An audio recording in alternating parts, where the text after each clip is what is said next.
पनवेल महापालिका हद्दीतील नावडे येथे नागरिकांच्या सुविधेसाठी उभारण्यात आलेल्या अत्याधुनिक बस स्टॉपचे उद्घाटन शनिवारी भारतीय जनता पार्टीचे राज्य परिषद सदस्य रणशेठ भगत यांच्या हस्ते उत्साहात पार पडले। हा बस स्टॉप पनवेल महापालिकेच्या माध्यमातून उभारण्यात आला असून त्यासाठी भाजपचे उत्तर मंडळ अध्यक्ष दिनेश खानावकर यांनी सातत्याने पाठपुरावा केला होता।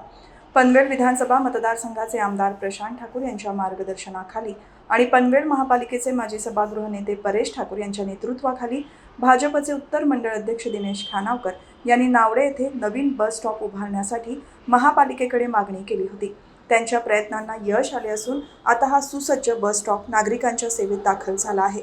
उद्घाटन सोहळ्याप्रसंगी भाजपचे राज्य परिषद सदस्य रणशेठ भगत, जिल्हा परिषदेचे माजी सदस्य अमित जाधव, पनवेल उत्तर मंडळ अध्यक्ष दिनेश खानावकर, पूर्व मंडळ अध्यक्ष भूपेंद्र पाटील, महेश पाटील, वासुदेव पाटील, राम पाटील, अशोक साळुंखे, भरत खानावकर, अंकुश पाटील, बलिराम खानावकर, रवींद्र खानावकर, नकुल जोशी, रवींद्र खानावकर, विशाल खानावकर, विनोद खानावकर, भूपेश खानावकर, संकेत खानावकर, विनीत खानावकर, सागर भोईर, शंकर वगैरे, राजेश पाटील, प्रताप चव्हाण, अभि खानावकर, सुशांत खानावकर, विशाल खानावकर, धीरज खानावकर, प्रथमेश खानावकर यांच्यासह पदाधिकारी, कार्यकर्ते आणि परिसरातील नागरिक उपस्थित होते।